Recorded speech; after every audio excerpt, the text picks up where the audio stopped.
Back in May, I did a video looking at what Solskjaer'S plan was for United in this summer transfer window.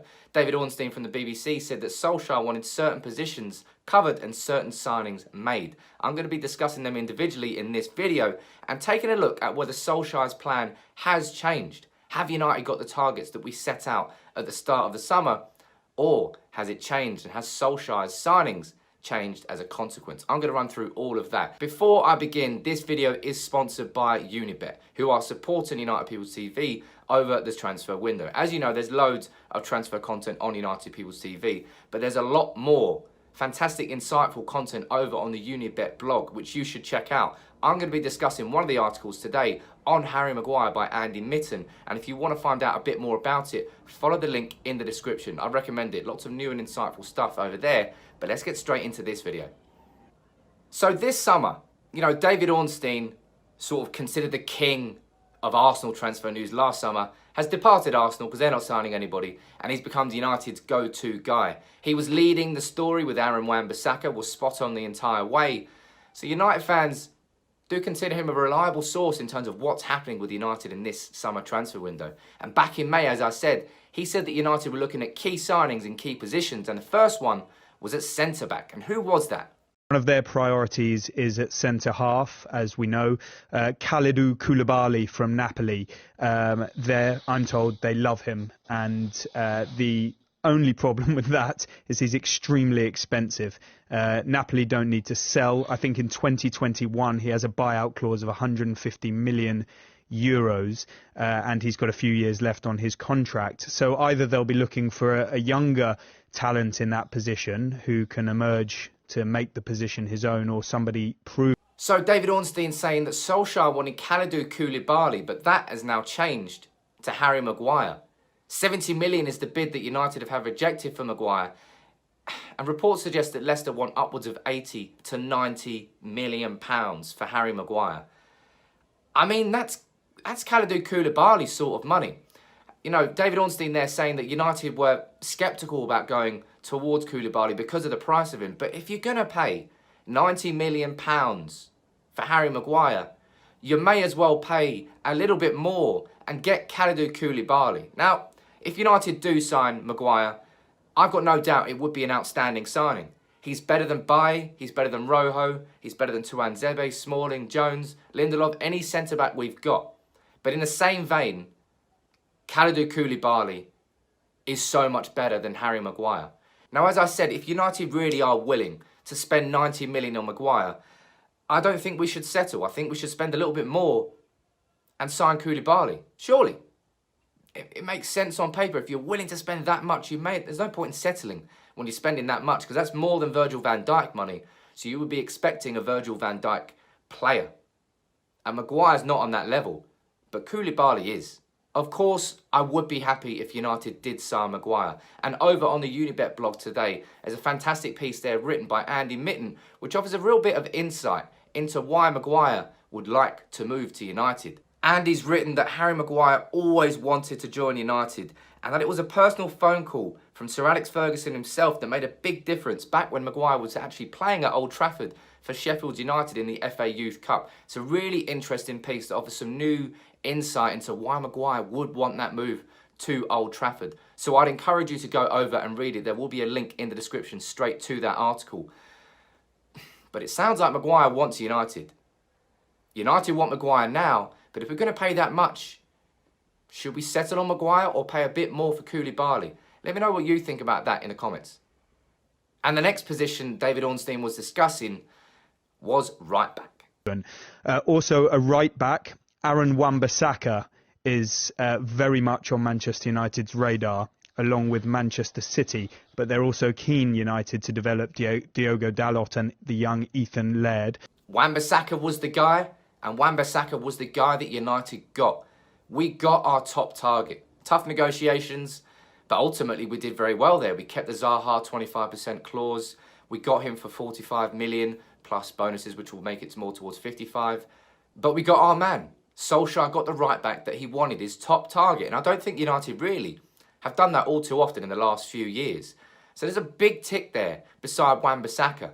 But other than centre-back and right-back, what about midfield?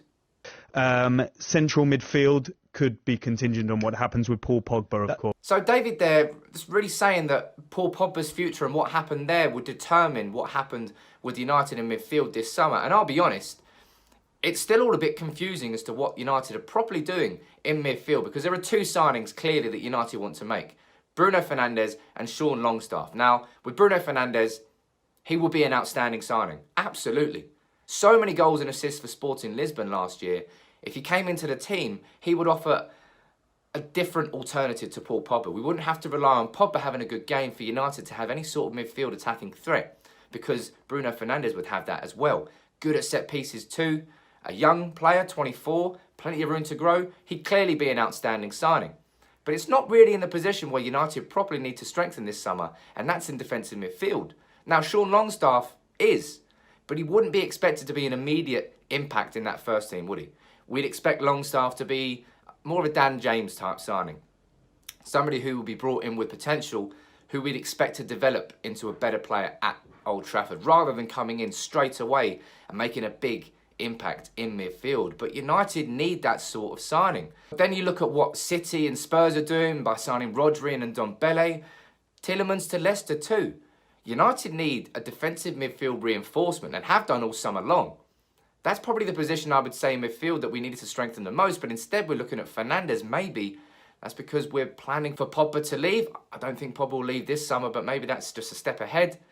And Longstaff, for me, isn't good enough straight away to make the impact we need in midfield that Ndombele and Rodri will do at City and Spurs respectively. United still need reinforcements there.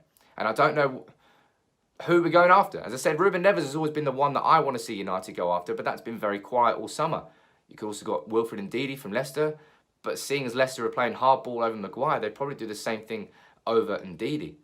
I don't know what's going on in defensive midfield there, and whether that's been part of the plan all along, but Bruno Fernandes in attacking midfield would be a great signing. Longstaff would be a good signing, I suppose, for the future. I don't know enough about him. He's hardly played any football in Newcastle, really. So it's an unknown quantity. But we'd still need a defensive midfield reinforcement there, as far as I'm concerned.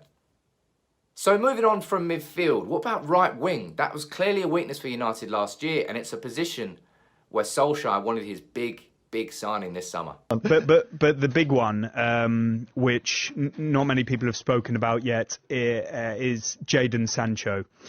Now, Jadon Sancho is among the top targets, I understand, of Manchester United, and Manchester United would be his preferred option if he was to come back to the Premier League during this transfer window. I'm told that a couple of months ago it was looking like this would be nailed on. However, he is reluctant to give up Champions League football. He's reluctant to join an unstable club. He wants stability and he wants to win things.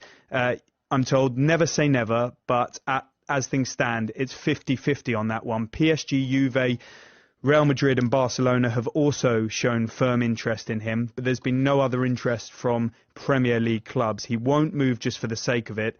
It has to be right for him, and the fee this summer would be in excess of £100 million. Jadon Sancho would have been an outstanding signing for United this summer, but I feel that move for him was almost dead before it really started because we didn't qualify for the Champions League. That's clearly an important part to Sancho's career. He's only 19, but he's been smashing it in the Bundesliga, and he feels he's already ready for the top level.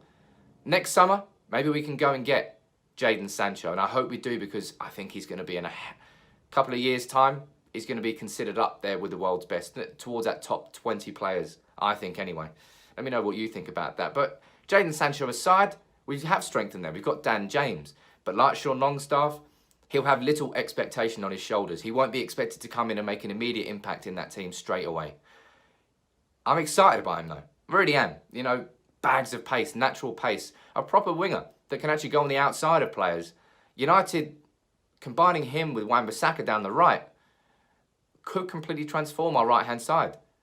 Switching those from Young and Lingard, no, it's just not a good partnership, to Wan-Bissaka and James, it's a big upgrade in terms of what they can offer, a genuine threat down the right-hand side. So, while Dan James isn't Jadon Sancho, it's at least a new player in a position where United needed to strengthen, and hopefully the young, hungry intensity of Dan James will help United's other players in those positions to improve around them, because competition should help these players develop. And maybe Solskjaer will surprise us all by signing another right winger. But given that we need a new centre-back, I'd argue 2, potentially 3 midfielders, I don't think we can really afford to get another right winger this summer. I think we'll go all out for Jadon Sancho next summer. So taking a look at what Solskjaer's plan may have been a couple of months ago to now, things have certainly changed. You know, Koulibaly might have been the man that we wanted, but Maguire stepped up. But are we really going to pay that much? Why not just go for Koulibaly? We got the right back we wanted, and that's a major thing. Central midfield, I still don't really know. Bruno Fernandes and Sean Longstaff clearly are 2 players that Solskjaer wants. But I think we still need more there. And we didn't really get the right winger we wanted in Jadon Sancho, but Dan James is somebody with bags of potential. So clearly we're making strides here towards making this team and this squad capable of challenging for the Premier League. But we're still nowhere near we need to be to catch up with City and Liverpool. And there's still a lot of work to do in this summer transfer window. Now, what do you expect from United in the next month? Something has certainly changed in the last couple of months from May. But what do you expect from United now in the last 4 weeks before the Premier League season kicks off against Chelsea in August? Let me know what you think in the comments below. As always, if you are new to United People's TV, make sure you subscribe. Until next time, though, take it easy.